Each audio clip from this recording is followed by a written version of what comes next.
जल्दी बताइए, क्या हम टॉपिक शुरू करें? सब तैयार हैं? यस मैम की लाइन लगा दो। तब तक मैं वॉइस एक्सप्लेन करना शुरू कर रही हूं। वॉइस एक ऐसा टॉपिक है जो लगभग हर एग्जाम में 100% आता है।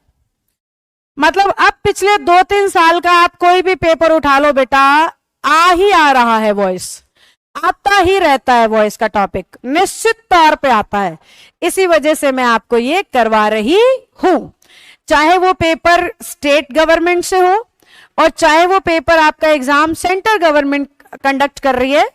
इंग्लिश के सेक्शन में वॉइस की आने की संभावना सब टॉपिक से ज्यादा होती है, टेंस से भी ज्यादा, नॉन फाइनाइट्स के बराबर। नॉन फाइनाइट लगभग हर पेपर में आता है, तो वैसे ही टेंस भी लगभग हर पेपर में आता है, और सॉरी वॉइस भी लगभग हर पेपर में आता है। वॉइस के बाद मैं नरेशन शुरू करूंगी।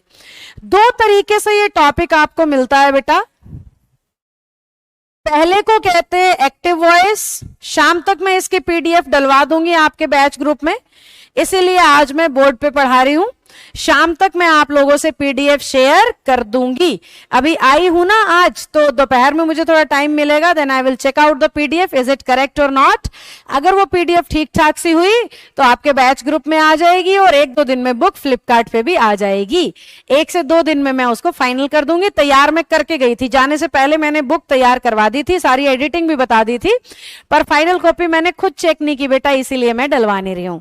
मैं बाहर थी, अभी मेरे को टाइम मिला है, मैं खुद चेक करूंगी और फिर आप लोगों से शेयर करूंगी। मैं नहीं चाहती टैग्स जितनी गलतियां इसमें मिले, तो I will check it out, then I will share that particular PDF and book with you all. तो एक्टिव और पैसिव, अगर एग्जामिनर ने एक्टिव लिखा है तो हमें पैसिव बनाना है, अगर एग्जामिनर ने पैसिव लिखा है तो हमें एक्टिव बनाना है। अब एक्टिव और पैसिव में क्या फर्क है मैम? एक्टिव का मतलब है सब्जेक्ट चुस्त होगा, सब्जेक्ट खुद काम करता हुआ दिखेगा, दैट वॉइस इज एक्टिव। और पैसिव का मतलब है सब्जेक्ट काम करता हुआ दिखाई नहीं देगा, ऐसा लगेगा सब्जेक्ट तो बैठा है, काम खुद ब खुद होने लग रहा है, that voice is passive.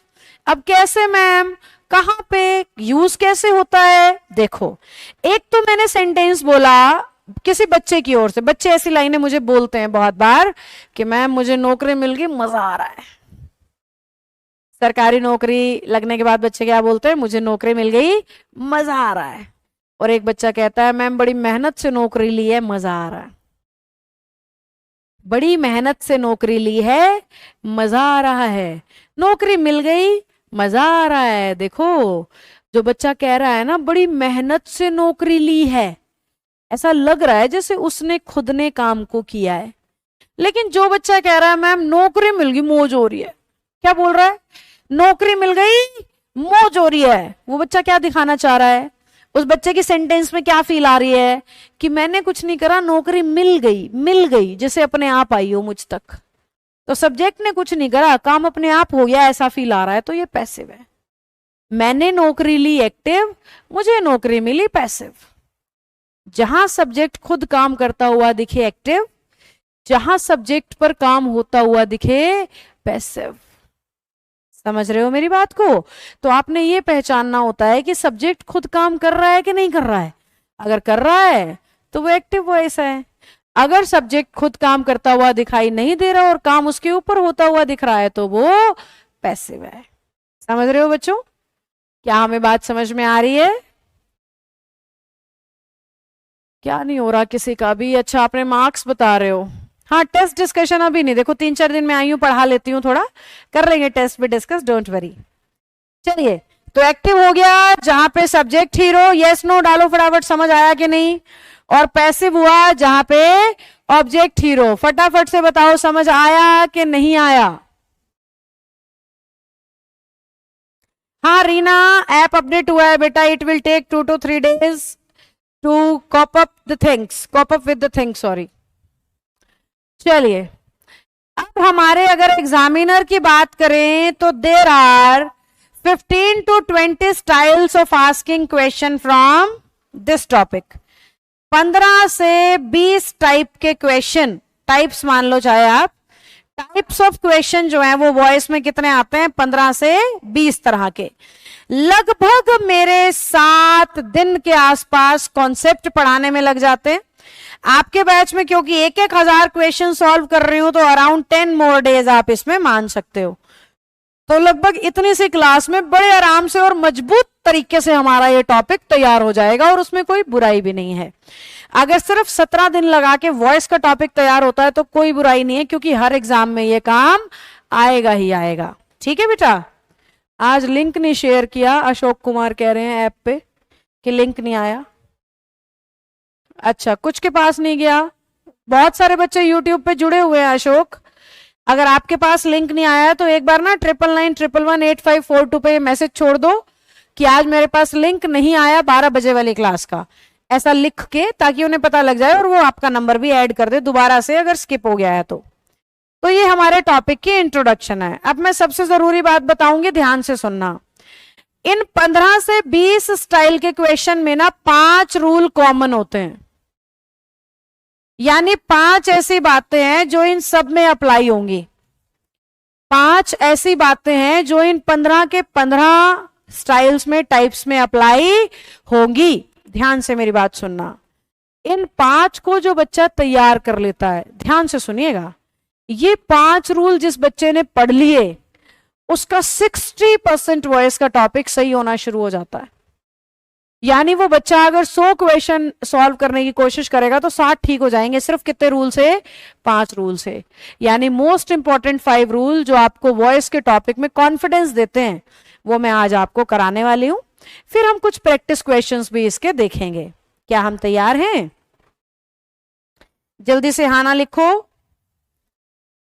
5 rules of this topic जो मोस्ट इंपॉर्टेंट है। ये 5 रूल होने के बाद मैं एक एक करके सारी टाइप्स आपको समझाऊंगी। तो सबसे पहले 5 रूल में से रूल नंबर 1, सबसे पहला रूल कहता है अगर आपने एक्टिव से पैसिव जाना है ना तो सब्जेक्ट को रख दो ऑब्जेक्ट की जगह पे और ऑब्जेक्ट को रख दो सब्जेक्ट की जगह पे। अगर आप साथ के साथ कमेंट्स में इन रूल्स को लिखेंगे तो मुझे अच्छा लगेगा, क्योंकि ये वॉइस का जो है ना नजरिया बदल देंगे आपके दिमाग से। आपको बहुत हद तक क्वेश्चन ठीक करने आ जाएंगे सिर्फ ये 5 की मदद से। अगर कोई स्कूल का बच्चा इस बैच में सुन रहा है तो उसके लिए तो ये जादू के रूल है, क्योंकि स्कूल के टीचर्स इस तरह से नहीं पढ़ाते हैं, तो उनके तो ये खूब ही काम आएगा। सब्जेक्ट को बना दिया ऑब्जेक्ट, ऑब्जेक्ट को बना दिया सब्जेक्ट, हमेशा ऐसा होगा। एक्टिव से पैसिव जाते हुए बाय प्रीपोजिशन यूज होती है। एक्टिव से पैसिव जाते हुए वर्ब की थर्ड फॉर्म यूज होती है हमेशा। यानी आपको 3 फॉर्म्स ऑफ द वर्ब पक्का आनी चाहिए। अगर आपको आती हैं तो बड़ी अच्छी बात है, नहीं तो मैं पीडीएफ भी शेयर कर दूंगी आप लोगों के साथ, मुझे बता देना। और एक बात और भी है, अगर आपने मेरी ट्रांसलेशन बुक मंगवाई है फ्लिपकार्ट से, ट्रांसलेशन के लिए बुक बनाई है ना मैंने, तो उसके शुरुआत में मैंने 1000 से ऊपर 3 फॉर्म्स डाली हुई हैं। तो अगर किसी बच्चे की 3 फॉर्म्स ऑफ द वर्ब खराब है तो वो ट्रांसलेशन वाली बुक में से भी उसको पढ़ सकता है। 1000 से ऊपर वर्ब्स मैंने उसमें डाली हैं। 4th रूल कह रहा है एक्टिव से पैसिव जाते हुए हेल्पिंग वर्ब बदलने की कोई जरूरत नहीं है। हेल्पिंग वर्ब कभी भी चेंज नहीं होगी। हेल्पिंग वर्ब कभी भी चेंज नहीं होगी, लेकिन सब्जेक्ट के हिसाब से लगानी आनी चाहिए। मेरी लाइन ध्यान से सुनो, लेकिन सब्जेक्ट के हिसाब से लगानी आनी चाहिए। क्या कह रहे हो मैम? देखो बेटा, सपोज मेरा सब्जेक्ट ही है और मेरा ऑब्जेक्ट मी है। अब ही के लिए हम लोग सीख चुके हैं, क्या लगता है इज। मैंने पूरा सेंटेंस नहीं बनाया, जो काम की बात है बस वो बता रही हूं। ही के लिए हमें लगेगा इज, लेकिन पहला रूल कह रहा है जी अगर पैसिव बनाना है ना तो सब्जेक्ट और ऑब्जेक्ट को आपस में पलटना पड़ेगा। समझ रहे हो? सब्जेक्ट और ऑब्जेक्ट को आपस में पलटना पड़ेगा। यानी मी आगे आके आई बन जाएगा, ही पीछे जाके हिम बन जाएगा। तो हेल्पिंग वर्ब बदलेगी नहीं, लेकिन सब्जेक्ट के हिसाब से लगानी आनी चाहिए। हेल्पिंग वर्ब बदलेगी नहीं, लेकिन सब्जेक्ट के हिसाब से लगानी आनी चाहिए। तो ही के लिए इज लगता है, हमें पता होना चाहिए। आई के लिए इज नहीं लगता, आई के लिए क्या लगता है? एम लगता है। समझे बेटा? यस नो डालो, एक बार थम्स अप डालो यहाँ पे फटाफट अगर ये बात समझ में आई है तो। नहीं तो हमारा बच्चा क्या करता है, सेम टू सेम उतार देता है इज का इज। मैम ने बोला था हेल्पिंग वर्ब नहीं बदलेगी। हेल्पिंग वर्ब नहीं बदल रही, लेकिन सब्जेक्ट के अकॉर्डिंग अप्लाई करनी आनी चाहिए। फटाफट बताओ बेटा, एक बार बताइए प्लीज। इज इट क्लियर और not?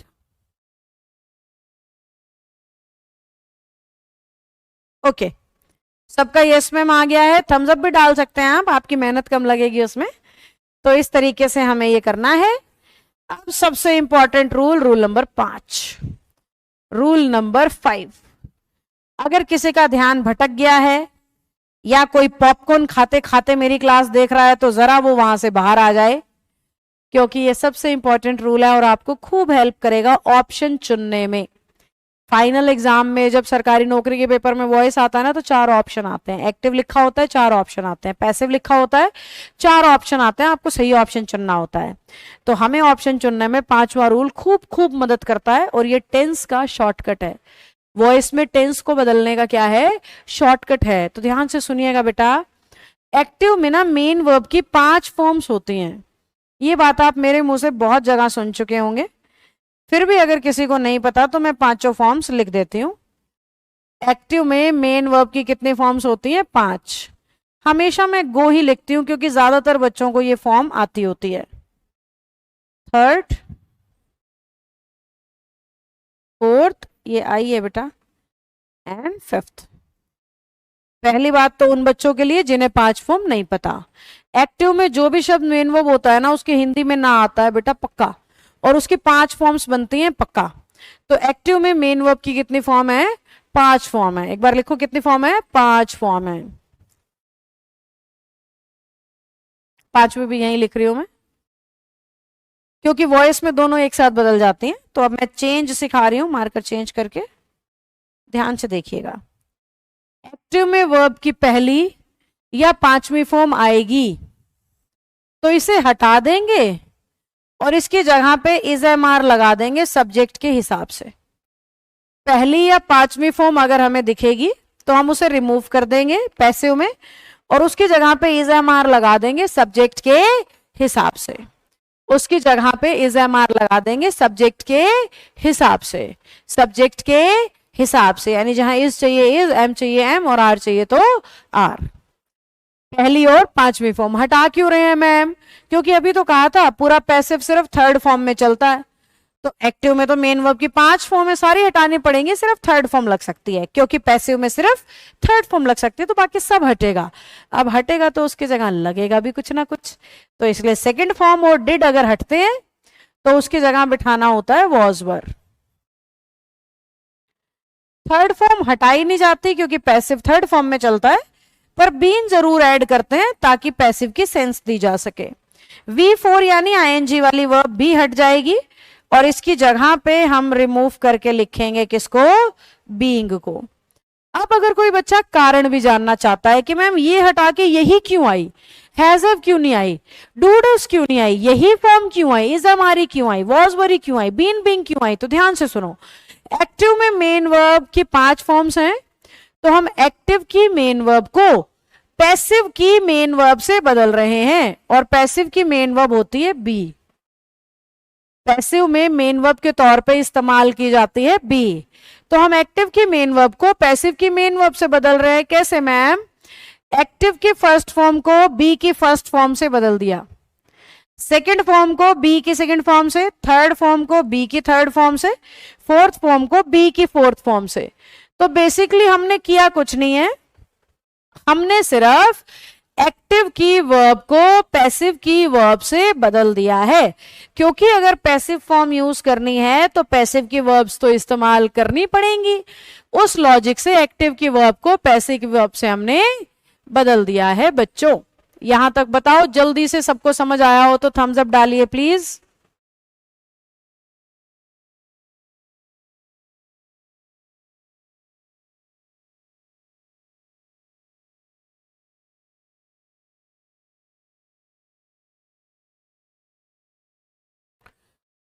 Good morning Rachu, good morning Nishu. बेटा ग्रुप में लिंक आया होगा पक्का ही, उसका रीजन ये है कि बहुत सारे बच्चे यूट्यूब के थ्रू जुड़े हुए हैं मुझसे फिलहाल भी।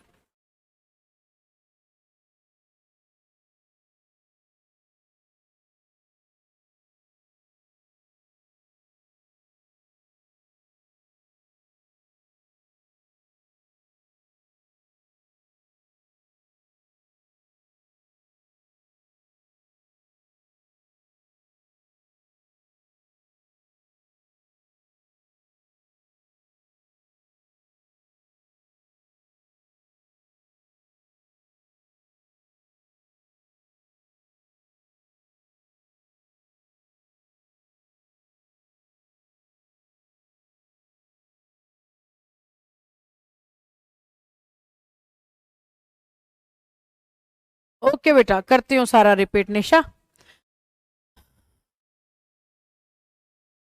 गीता, मैंने आज की क्लास के शुरू में किया बेटा ये बात, एक बार आप पीछे वाली बातें सुन लेना दोबारा।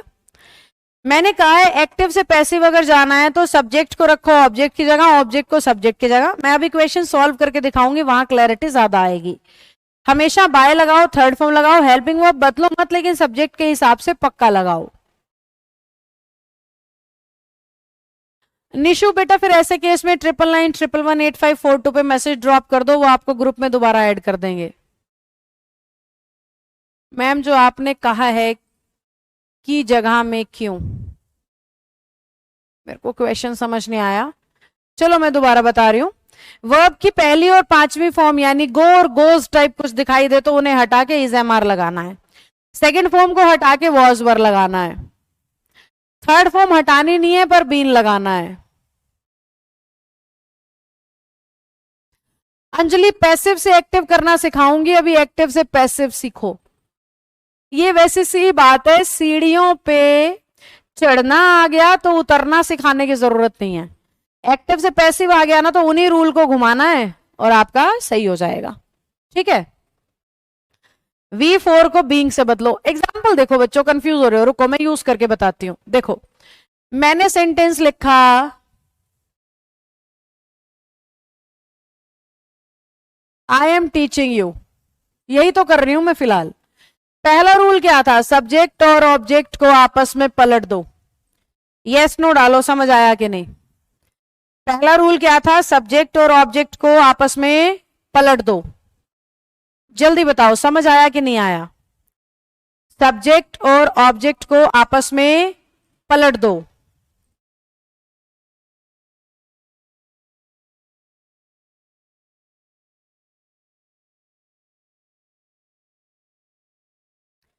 सब्जेक्ट और ऑब्जेक्ट को आपस में पलट दो।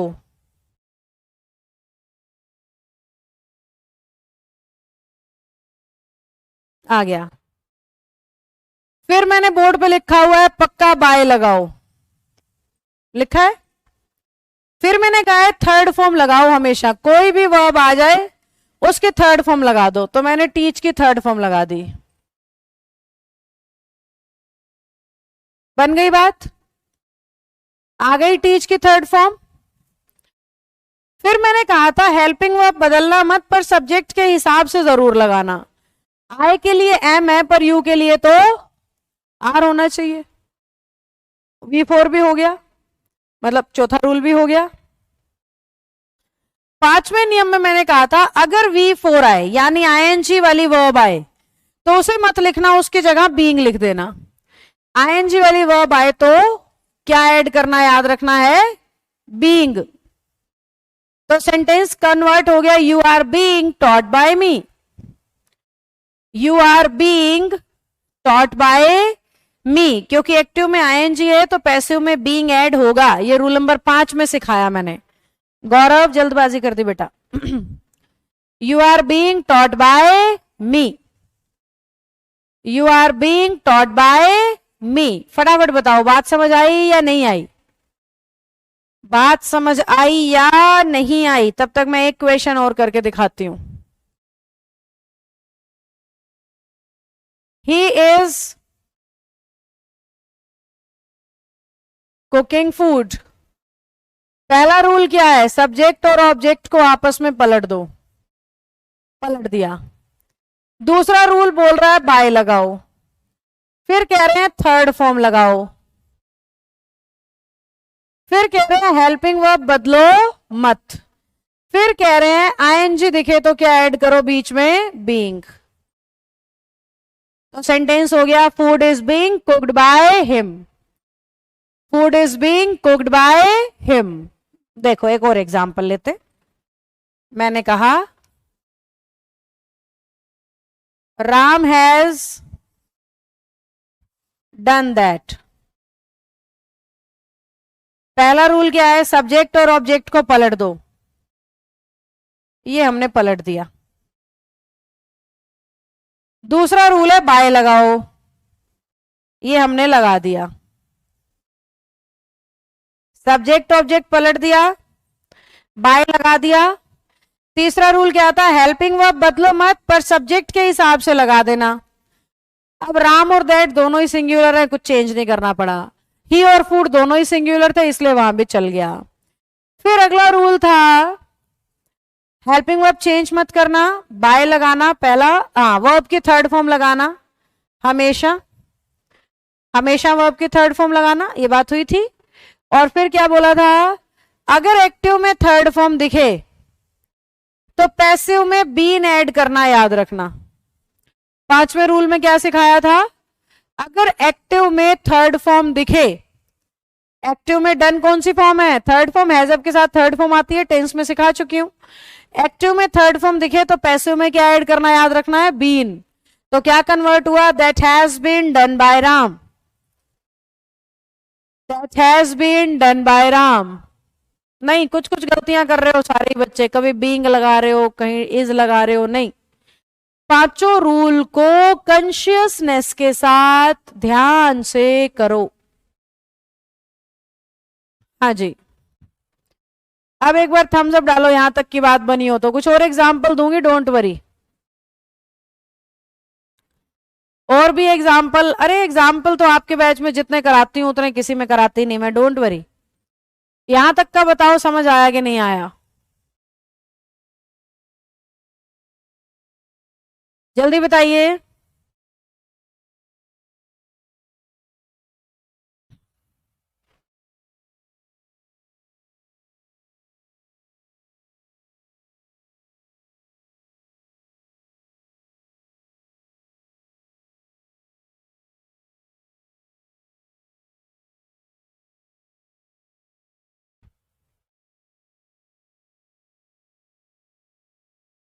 ओ, आ गया। अब आप करोगे सॉल्व, मैं लिख रही हूं, ठीक है, मैं क्वेश्चन लिखूंगी, आप इन्हें सॉल्व करेंगे। The teacher is teaching the class. अपनी नोटबुक पेन उठा के लाओ, दौड़ के जाओ, सॉल्व करो। She did not do that.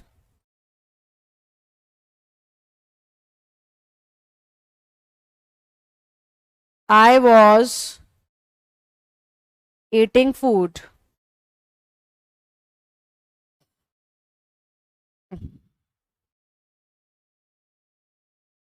They have done their work. ये लो बेटा, ये 4 क्वेश्चन है, जल्दी इसे सॉल्व करिए,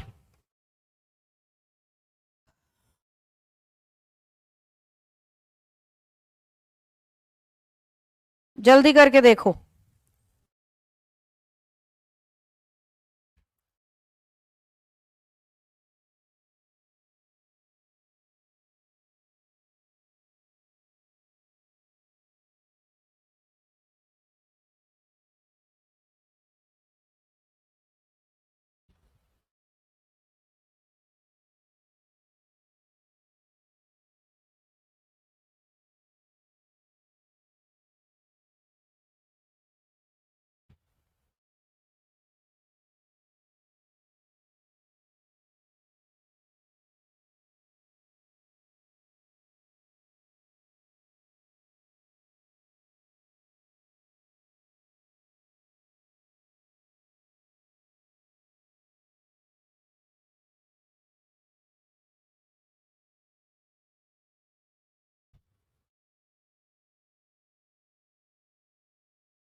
वेरी गुड, सबका रिप्लाई नहीं आ रहा है पर सब रिप्लाई करो।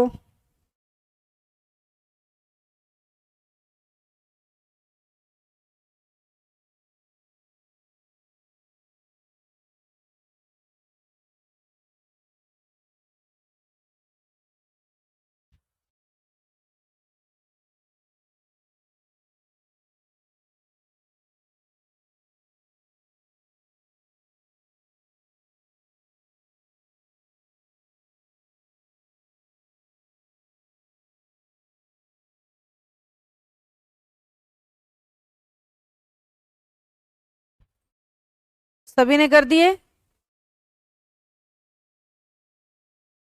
चलो काफी हद तक ठीक है।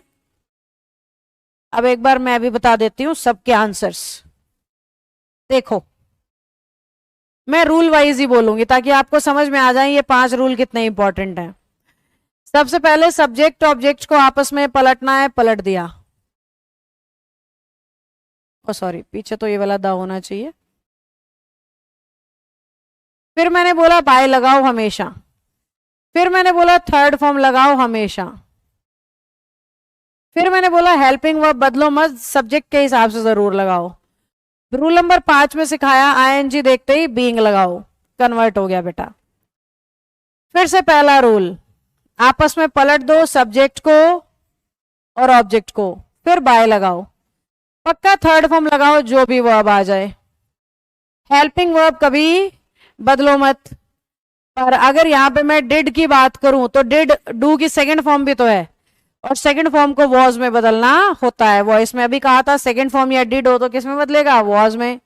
नॉट एक्टिव में जहां पे वहीं पैसिव में लगा दो। That was not done by her, मतलब गैप ज्यादा बन गया है इतना ही। That was not done by her. I was eating food, subject object को आपस में पलटा, बाय लगाया, थर्ड फॉर्म लगाई, हो गया। आईएनजी देखते ही बीइंग लगाना था, लगा दिया। हेल्पिंग वर्ब बदलनी नहीं थी, हो गया कन्वर्ट। सब्जेक्ट ऑब्जेक्ट को आपस में पलटो, देयर वर्क, आप में से कुछ ने शायद वर्क से शुरू कर दिया हो, ये चीजें प्रैक्टिस से सीख जाओगे, डोंट वरी। सब्जेक्ट ऑब्जेक्ट पलट दिया, फिर क्या लगाया? बाय लग गया, हमेशा थर्ड फॉर्म लग गई। हेल्पिंग वर्ब बदलो मत, पर सब्जेक्ट के हिसाब से लगानी आनी चाहिए, लगा दी। एक्टिव में अगर थर्ड फॉर्म दिखेगी तो पैसिव में लगाएंगे बीन। एक्टिव में अगर थर्ड फॉर्म लगेगी तो पैसिव में लगाएंगे बीन। तो their work has been done by them. Ma'am मैं अपना स्पोकन इंग्लिश फ्लुएंट कैसे करूं? दिव्य ज्योति बेटा, हर घर इंग्लिश बैच है ना जो मेरा पहले चल रहा है, उसमें मैं ऑलरेडी स्पोकन बच्चे करने लग रहे हैं। तो आपको किसी ना किसी टीचर की मदद लेनी पड़ेगी। अगर आपकी इंग्लिश बहुत खराब है, इंग्लिश बोलना आपको नहीं आता, उसके बिना नहीं हो पाएगा बेटा। और भाई टीचर को अफोर्ड ही नहीं कर सकते, मैं तो कुछ नहीं कर सकती, मतलब कुछ भी बच्चे का कारण हो सकता है। तो वो फिर इंग्लिश सॉन्ग सुने, इंग्लिश के अखबार को पढ़ने की कोशिश करे, कोई ऐसा दोस्त मित्र बनाए जिसके आगे टूटी फूटी इंग्लिश बोले तो शर्माए नहीं, मतलब उसमें फिर मेहनत ज्यादा लगेगी। इंस्टीड एक टीचर पकड़ लीजिए, 1 महीने तक, मैक्सिमम 3 महीने आपके मुंह से फटाफट फ्लुएंटली इंग्लिश निकलेगी, डोंट वरी। तो या तो हर घर, हाँ हर घर इंग्लिश बैच में दोबारा से भी शुरू कर रही हूँ, नया बैच यानी कि। तो आप हर घर इंग्लिश बैच का मतलब क्या है? पहले तो हर घर इंग्लिश बैच बनाने का मेरा सबसे बड़ा पर्पस था, जो मैंने पहले वाला बैच बनाया था, कि हर घर से एक व्यक्ति उस बैच को ले ले, तो एक व्यक्ति की भी इंग्लिश सुधरगी ना घर में, तो बाकी सबकी सुधरनी शुरू हो जाती है अपने आप, धीरे धीरे धीरे धीरे, क्योंकि वो टोकने लग जाता है, वो सुधारने लग जाता है। तो हर घर से एक व्यक्ति उस बैच में जुड़े, और जुड़े भी। पहले वाला बैच मेरा खूब सफल रहा है, बहुत बच्चे उसमें सीख रहे हैं, और मैंने फेसबुक और यूट्यूब और अपने सारे सोशल मीडिया हैंडल्स पे वो शेयर भी किए हैं, मैंने उनके टेस्टिमोनियल्स। बच्चे ने खुद मुझे रिकॉर्ड करके भेजा कि हाँ जी मुझे अच्छा लग रहा है, पहले मैं ऐसा था इंग्लिश में, अब मैं ऐसा हो गया, आपने देखे होंगे। तो अब मैं हर घर इंग्लिश बैच का दोबारा से शुरुआत कर रही हूँ, जिसको हम 2.0 बुला रहे हैं या पार्ट 2 बुला रहे हैं, हर घर इंग्लिश बैच पार्ट 2 या हर घर इंग्लिश बैच 2.0। यानी जो जो बच्चे पहली बारी में रह गए थे वो अब दोबारा से इसमें इन्वॉल्व हो सकते हैं। इस बैच की सबसे पहली खास बात तो ये है, जो मैं कल अनाउंस करूंगी वैसे तो फेसबुक पे आके, पर आप मेरे बच्चे हो तो मैं आपको बता सकती हूँ, हर उम्र का बच्चा इसका हिस्सा बन सकता है, हर उम्र का, चाहे वो छोटा बच्चा है, चाहे वो महिला है, चाहे वो आपके ग्रैंडफादर वाली एज वाले व्यक्ति उस बैच को ज्वाइन करें, क्योंकि उसमें पूरी ग्रामर जीरो से पढ़ाऊंगी और वोकैब के 5000 ऐसे शब्द सिखाऊंगी जो आपको डेली बोलचाल में काम आएंगे। तो उस बैच को कल मैं फेसबुक पे अनाउंस करने आ रही हूँ सुबह 10 बजे। बहुत ज्यादा डिटेल के लिए तो मैं कल ही आपको बताऊंगी, पर आप उस वीडियो को शेयर जरूर करिएगा, क्योंकि मेरी दिली इच्छा है कि इंग्लिश सीखें लोग। पहले तो मैं ऑनलाइन आती नहीं थी बेटा, अब मैं 3 या 4 महीने से ऑनलाइन में रेगुलर हूं, तो मैं चाहती हूं कि हर घर में मैं पहुंच जाऊं, और हर व्यक्ति की इंग्लिश सुधर जाए, एक बार वो इंग्लिश सुधार लें, जीवन में दोबारा उन्हें कभी पढ़नी ना पड़े। और ग्रामर तो एक ऐसी चीज है जो हमेशा हमेशा काम आती है।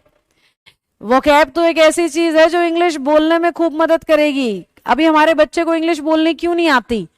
क्योंकि दिमाग में शब्द नहीं आ रहा है कि इसको इंग्लिश में कैसे बोलूं, वोकैब खराब है। अगर 5000 शब्द दिमाग में होंगे तो मुंह से निकले भी गए, और मुंह से निकलेंगे तो लोग बोलेंगे यार इंग्लिश आ गई तेरे को। तो इसलिए मैंने हर घर इंग्लिश बैच दोबारा से प्लान किया है, जिसको कल मैं अनाउंस करूंगी। फीस वगैरह भी पहले कुछ बच्चों के लिए बहुत बड़ा डिस्काउंट मैं इसमें देती हूँ, और अपने बच्चों को पहले ही बता के चली जाती हूँ ताकि वो सबसे पहले अपने आप को एनरोल करा के डिस्काउंट पा लें। हालांकि मैंने आज तक अपने किसी भी ऑनलाइन बैच की फीस इतनी नहीं रखी है कि कोई बच्चा उसे भर ना पाए, क्योंकि पूरे साल मैं एक्सेस देती हूँ डाउनलोड ऑप्शन और रिकॉर्डेड ऑप्शन के साथ।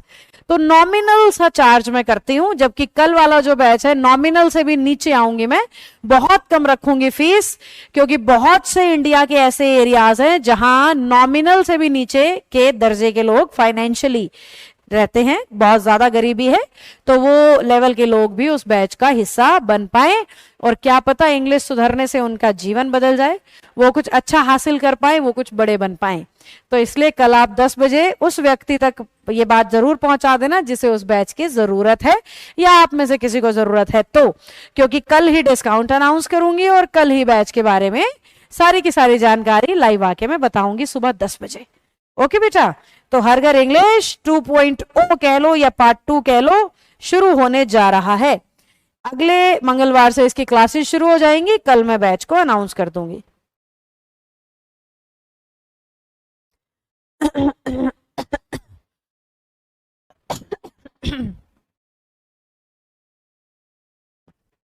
आइए, टाइमिंग शाम को होंगी 4:30 से 5:30, लाइव आऊंगी मैं उस बैच में, लाइव आऊंगी। हाँ, कल अनाउंस करूंगी बेटा, और कल काफी कम फीस पे मैं उस बैच की पूरे साल की एक्सेस बच्चों को दूंगी, पहले कुछ एडमिशंस पे। टाइमिंग है शाम को 4:30 से 5:30, ताकि हर स्कूल का बच्चा अटेंड कर सके, और 4:30 कोई ऑफिस भी जाता है, कोई हाउसवाइफ भी है, तो सबका वो एक ऐसा टाइम होता है, ना लंच बनाना है ना डिनर बनाना है, तो पूरी फुर्सत होती है। इसलिए मैंने सोच समझ के ही टाइम रखा है, डोंट वरी। आइए बेटा सुनिए, अब मैं क्वेश्चन का वो फॉर्मेट लिख रही हूं जैसा पेपर में आता है, और सॉल्व करना है आपको, ठीक है। पेपर में एग्जामिनर ने क्वेश्चन लिखा, why are you doing this, और 4 ऑप्शन देगा वो हमें। Why is this been done by him. दूसरा, why are that being done। ऐसे पेपर में आता है बेटा, पेपर में कैसे आएगा और ये 5 रूल कैसे सॉल्व करने में मदद करेंगे वो बता रही हूं अब मैं। ऑप्शन आपने चुनना है, मैं ऑप्शन क्रिएट कर रही हूं। why is this being done by you।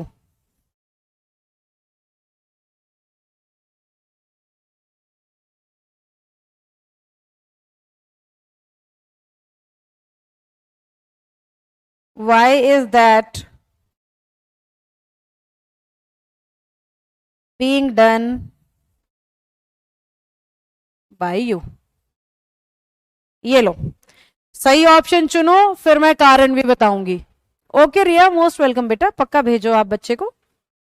हाँ, लाइव भी होगा, और जो लाइव ना देख पाए रिकॉर्डेड देख सकता है, डाउनलोड का ऑप्शन भी आएगा।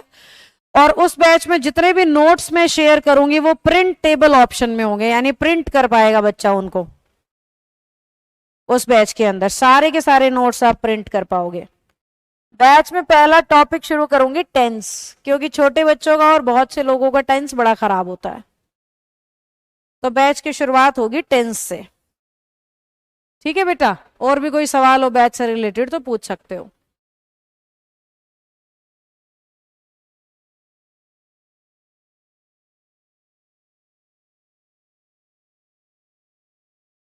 अशोक कुमार जी छोटी सी गलती कर दी। हम्म।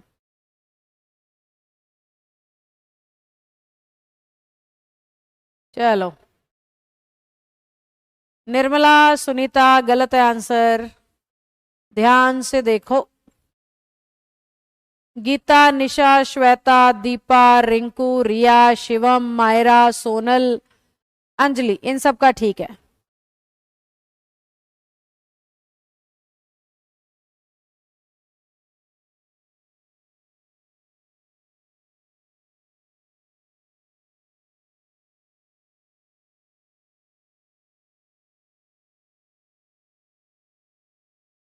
हाँ अशोक, उसमें इसलिए नहीं है क्योंकि हरियाणा में टेंस नहीं आते बेटा। देखो अशोक बेटा, मैंने ना उस बुक में सिर्फ वो टॉपिक डाले हैं जो 100% आते ही आते हैं, समझ रहे हो। टेंस 100% नहीं आता, ये बात है। वॉइस आती आती है, नरेशन आती ही है, आर्टिकल आते ही हैं, प्रेपोजिशन आती है। तो टेंस एक ऐसा टॉपिक हो गया है, एसएससी में भी बहुत बार नहीं आता है। तो टेंस एक ऐसा टॉपिक है अशोक बेटा जो आ नहीं रहा है आजकल एग्जाम में, बस इसलिए नहीं डाला। और मैं आपके बैच में तो करा ही दिया है, इतना डिटेल में तो मैंने कहीं नहीं कराया। तो टेंस वाली जो अपनी बुक है वो है ना फिर बेटा, किसी भी पेपर के लिए जो आपके बैच में मैं कहती हूँ ना, टेंस की बुक फ्लिपकार्ट से ले लो, that is enough for any kind of exam. अरे यूपीएससी लेवल तक भी आपको इंग्लिश का टेंस अटेम्प्ट करना है तो वो अकेली बुक काफी है।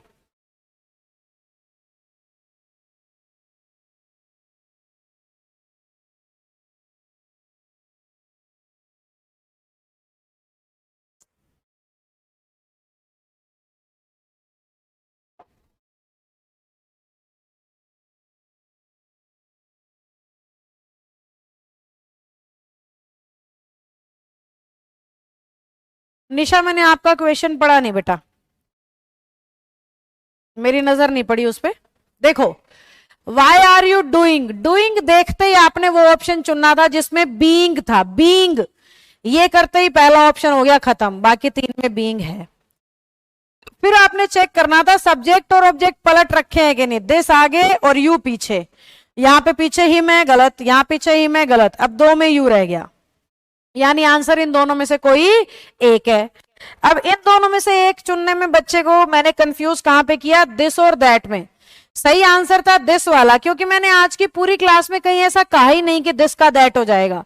जबकि बहुत से बच्चे इस ऑप्शन को चुन रहे हैं, आप में से भी बहुतों ने डी चुन लिया, उन्हें लग रहा है दिस का दैट होगा। वो नरेशन में होता है, वो नरेशन में होता है। इसी गलतफहमी का मैंने फायदा उठाया, एग्जामिनर भी उठाता है।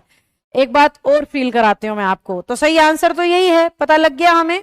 ये नहीं है क्योंकि दिस का दैट हो ही नहीं सकता, तो ऑप्शन गलत और आंसर था सी। अब जो मैं आपको असलियत में जो चीज महसूस कराना चाहती थी वो मैं अब बोलूंगी, तो किसी का ध्यान भटका हो तो ध्यान से सुनना। मैंने ना आज की क्लास के शुरुआत में एक लाइन बोली थी, वो 5 रूल सिखा रही हूं जिससे आपको पूरा वॉइस का टॉपिक 60% करना आ जाएगा। वो 5 रूल जो हर जगह अप्लाई होंगे, ऐसी ऐसी लाइनें बोली थी मैंने। और मैंने इंटेरोगेटिव क्वेश्चन आपसे सॉल्व करा लिया है, बिना आपको इंटेरोगेटिव सेंटेंस पढ़ाए, बिना आपको इंटेरोगेटिव वॉइस पढ़ाए। कैसे करा लिया? क्योंकि वो 5 रूल हर टाइप में एप्लीकेबल है। उन्हीं 5 की मदद से आपने इंटेरोगेटिव सेंटेंस सॉल्व कर दिया अभी के अभी, वो भी बिना मेरे पढ़ाए। जिससे ये साबित होता है कि ये 5 जादू के रूल हर जगह लगेंगे। तो आज की क्लास का मेरा सबसे बड़ा उद्देश्य था इन 5 रूल्स में आपको माहिर बनाना। वो मैं अपनी ओर से बना चुकी हूं, आप बन गए कि नहीं बन गए वो बता दो। पी का नहीं है भाई, क्या कह रहे हो निशा? अब इसमें मैं आंसर क्या दूं, समझ ही नहीं आ रहा, बोल क्या रहे हो।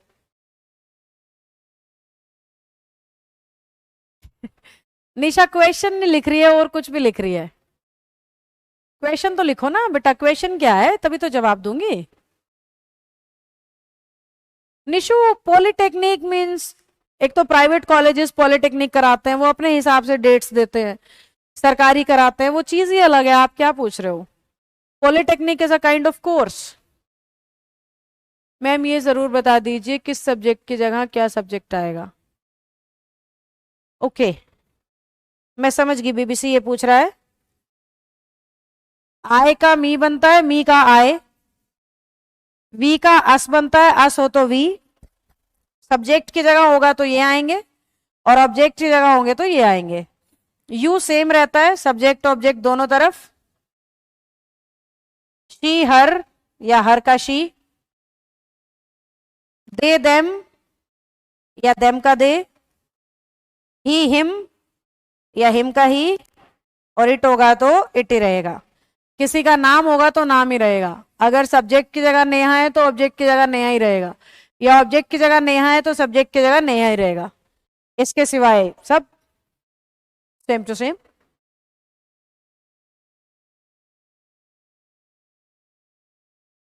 पिछले 4 में हैव आएगा,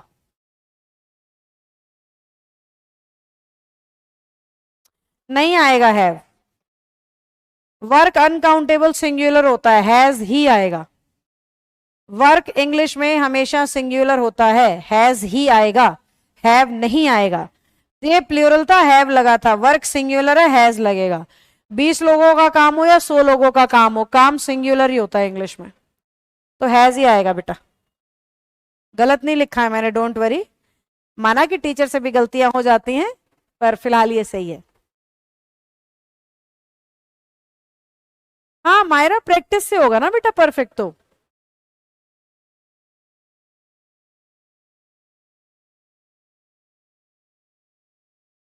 बेटा वो एंट्रेंस एग्जाम होता है निशु, वो भी हर स्टेट में अलग अलग तरीके से होता है बेटा। गूगल पे अपने स्टेट से रिलेटेड पूछ लो, बता देंगे। विश्वास बेच शो नहीं हो रहा। अंजलि मैंने बताया है ऐप अपग्रेड होके आई है, हालांकि कमेंट वाली प्रॉब्लम अभी भी नहीं सुधरी, पर और काफी सारी प्रॉब्लम सुधार दी हैं क्रिएटर्स ने। तो ऐप अपग्रेड होके आई है, आप उसको गूगल प्ले स्टोर से अपग्रेड कर लीजिए। अपडेट करने के बाद भी अगर नहीं सुधरता है तो 9991118542 पे पक्का बात करनी है। मैंने आज सुबह आते ही ना सबसे पहला काम ये ऐप वाली प्रॉब्लम की वीडियो बनाई थी, जो आपके बैच ग्रुप में व्हाट्सएप पे सब जगह शेयर भी हो जाएगी अगले कुछ घंटों में, ताकि बच्चे सब्र रखें और उन्हें पता हो कि मुझे पता है, मुझे बताओ मत, काम चल रहा है, ठीक हो जाएगा। चलो बीबीसी बताओ, डन। हाँ बीबीसी का ओके आ गया। चलिए, तो यहां तक हमें ठीक ठाक तरीके से सारी बातें समझ आ गई हैं। कल हम इस टॉपिक को लेके जाएंगे गहराई में, हालांकि पीडीएफ और वो सब चीजें लगी हुई हैं, पर इवन देन कल शुरू करूंगी ये सेक्शन। ये है प्रोवर्ब्स। प्रोवर्ब का मतलब होता है शब्दों के अंदर से छुपा हुआ अर्थ निकालना। तो आपके बैच में इस हफ्ते में मेरा टारगेट होगा वॉइस के कॉन्सेप्ट को निपटा देना और साथ में ये सारी प्रोवर्ब्स भी निपटा देना। तो इस हफ्ते का टारगेट वॉइस रहेगा। आज मैं प्रोवर्ब शुरू नहीं कर रही हूं, कल शुरू करूंगी। उसका कारण है मैं ये चाहती हूं कि आज आप मेरी क्लास खत्म होने के बाद भी अगले 15-20 मिनट में इसी क्लास को स्किप करके दोबारा से सुनिए। इसलिए मैं टाइम बचा के आपको दे रही हूं, आप ये ना कहें अरे टाइम नहीं मिला मैम, मैं देख नहीं पाया। मैंने आपको अपने क्लास के 10-15 मिनट दे दिए, फास्ट फॉरवर्ड करके आज की क्लास को दोबारा सुनो, क्योंकि वॉइस एक बहुत इंपॉर्टेंट टॉपिक है और आज वाली क्लास इंपॉर्टेंट से भी इंपॉर्टेंट है। और ये 5 रूल अगर नहीं आए ना बेटा तो अगला टॉपिक समझ में ही नहीं आएगा। तो फटाफट से जाओ, क्लास को रीप्ले करके दोबारा से सुनो, बाकी हम आगे कंटिन्यू करेंगे कल। बड़ी अच्छा लगा इतने दिनों बाद आपको मिलके पढ़ा के। बीबीसी कह रहा था आप बड़ा ज्यादा घूमने जाते हो, तो मैंने बीबीसी को सफाई भी दे दी थी। 2.5 दिन के लिए जाती हूँ, सैटरडे संडे मेरा होता ही है, बस फ्राइडे का आधा दिन मैं बच्चों का चुराती हूँ। उसका रीजन है ट्रेवलिंग का उतना समय लग जाता है, इसलिए मतलब ज्यादा बुरा तो मैं आप लोगों के साथ नहीं करती हूँ, ऐसा मेरा मानना है। जिस दिन मुझे अंतरात्मा से लग जाता है उस दिन मैं मान भी लेती हूँ और बता भी देती हूँ। मैं बड़े अच्छे से एनालाइज करती हूँ अपनी खुद की परफॉर्मेंस भी। आपके साथ कुछ गलत नहीं होने वाला है, आप घबराए नहीं। बड़ा दिल जान लगा के इंग्लिश पढ़ाती हूँ, सिखा देती हूँ। बस बच्चे को मुझ पर भरोसा और मुझे फॉलो करना होगा ईमानदारी से। कल मिलती हूँ, खुश रहिएगा, बाय बाय।